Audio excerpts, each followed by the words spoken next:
Good morning, students. Today we will learn about RDBMS terms, जो कि आपका class 12th computer science में 20 marks का यूनिट्स में से कुछ क्वेश्चंस इसमें से पूछे जाते हैं। तो RDBMS that means relational database model system.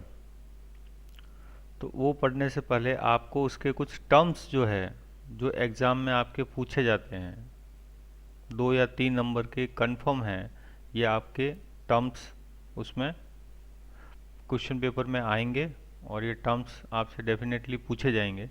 तो इसको समझने के लिए ये आपको यहाँ पर दिखाया जा रहा है। देखिए, आरडीबीएमएस में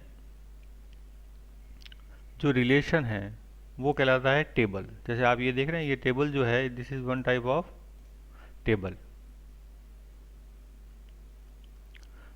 तो ये यहाँ पर टेबल फॉर्म क्रिएट की जाती है। आपका जो डेटाबेस होता है उसमें आप you you have to first create relation and every relation is called table.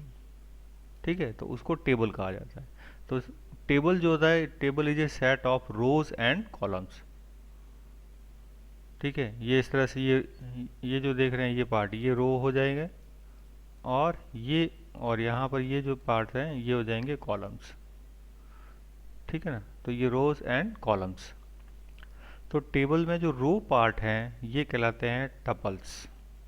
ठीक है, इसका नाम टपल्स भी कह सकते हैं या आप रिकॉर्ड्स भी कह सकते हैं। दैट मीन्स ये जो आप देख रहे हैं यहाँ से यहाँ तक, ये आप इसे टपल्स कह सकते हैं या रिकॉर्ड कह सकते हैं। सेकंड, जो कॉलम पार्ट है इसे आप कहते हैं एट्रीब्यूट्स। ओके, एट्रीब्यूट और फील्ड, जितने भी कॉलम होंगे वो एट्रीब्यूट्स होंगे। और इसमें एक चीज़ और ध्यान दीजिए, जो टेबल का जो फर्स्ट कॉलम होता है, फर्स्ट रो जो होती है जिसके अंदर टेबल्स के हेडर डिस्क्राइब किया जाता है, दैट मीन्स जो हेडर होगा, जो एक्चुअली वैल्यू क्या उसमें हमें इंसर्ट करनी है, उसके नाम लिखे जाते हैं। This is called header. ये जो दिया है ये आपका कहलाता है हेडर पार्ट। ठीक है ना, ये हेडर होता है।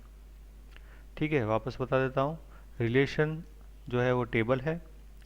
टपल जो यूज हो रहे हैं डेट मीन्स जो टेबल की जो रोज हैं वो आप कहेंगे टपल्स को, और जो कॉलम्स होंगे वो कहलाएंगे attribute.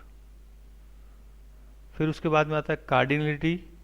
Cardinality is equal to number of rows, यानी कि टपल्स। जितने भी उस टेबल में जितने भी रोज होगी यानी कि टपल्स होंगे वो उसकी कार्डिनलिटी कहलाती है। तो ये क्वेश्चन आपसे बोर्ड में आ सकता है कि किसी भी गिवन टेबल का आपको कार्डिनलिटी फाइंड आउट करना है। जैसे फॉर एग्जांपल हमारे पास ये टेबल है, सपोज ये टेबल नेम है स्टूडेंट।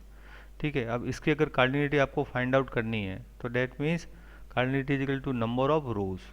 तो इसको जब भी आप काउंट करें तो टेबल का जो हेडर है इसको छोड़ दीजिए, बाकी जितने इसकी रोज है टपल्स हैं इसको आप काउंट कर लीजिए। जैसे देखिए ये 1 2 3 4 5।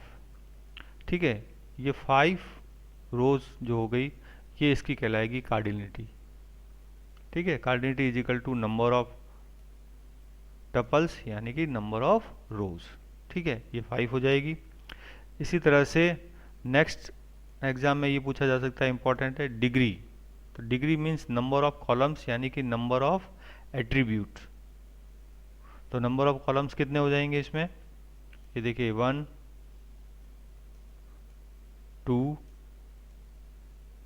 3 और ये सिटी जो लिखा है ये 4।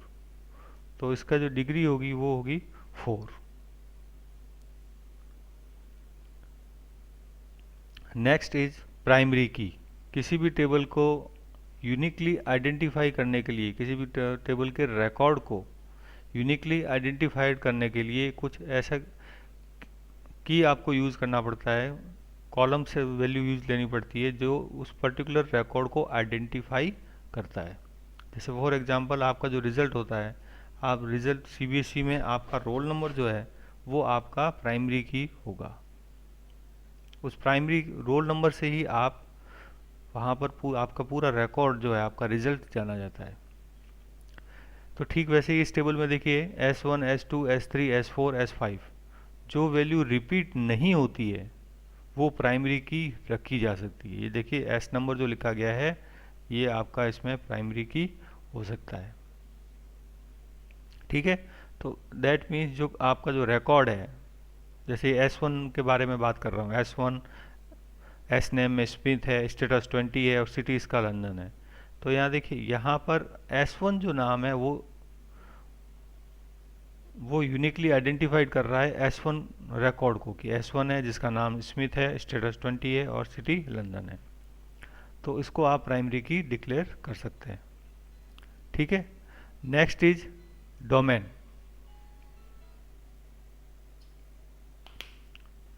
डोमेन मीन्स पर्टिकुलर जो कॉलम्स हैं उस कॉलम के अंदर जितनी भी पूल ऑफ लीगल वैल्यूज, मतलब डिफरेंट टाइप की जो वैल्यूज है, this is called domain for a particular column. जैसे फॉर एग्जांपल मैं बात करूं कि यहाँ पर एस नंबर है, ये फील्ड है, इसकी जो डोमेन क्या क्या हो सकती है, तो इसकी जो डोमेन होगी वो S1, S2, S3, S4, S5, ये इसकी डोमेन होगी। मतलब डिफरेंट वैल्यूज़ क्या क्या हो सकती है वो उसकी डोमेन होगी। इसी तरह से अगर स्टेटस की बात करें तो स्टेटस का डोमेन क्या क्या हो सकता है, 20 हो सकता है, 10 हो सकता है, 30 हो सकता है, और ये 20 30 रिपीट आ गया, इसका मतलब 10 20 30। तो इसका जो डोमेन है स्टेटस कॉलम का वो रहेगा 10 20 30। ठीक है, तो सब हमारे लिए इम्पोर्टेंट तो सारे हैं, लेकिन कार्डिनिटी और डिग्री ये दो बेसिकली आपको अच्छे से याद कर लेना है, क्योंकि यहाँ पर कोई भी एक टेबल दिया जाएगा और आपको उस पर नंबर ऑफ डिग्री एंड कार्डिनिटी वो फाइंड करनी पड़ेगी। तो उसके लिए मैंने एक छोटा सा फॉर्मूला बनाया है, आप अगर उसको उसको भी यूज़ कर सकते हैं कि डेक्ट, एक फॉर्मूला लिखिए DACT, decked. That means degree is equal to number of attribute and cardinality is equal to number of tuples। वापस देखिए फॉर्मूला डेक्ट DACT। ठीक है, फिर डी और ए के बीच में इक्वल साइन लगा दीजिए और सी और टी के बीच में आप इक्वल साइन लगा दीजिए। तो degree is equal to number of attributes and column is equal to number of tuples. तो आप ऑटोमेटिकली उसकी किसी भी टेबल का डिग्री और कार्डिनिटी फाइंड आउट कर सकते हैं। तो इस तरह से ये आपको कुछ पेपर में मिनिमम 2 मार्क्स का क्वेश्चन इसमें आपको बोर्ड में आने की पूरी संभावना है। तो इस तरह से आप इस टेबल में RDBMS टर्म्स आप अच्छी तरह से समझ गए होंगे, आई होप। Thank you.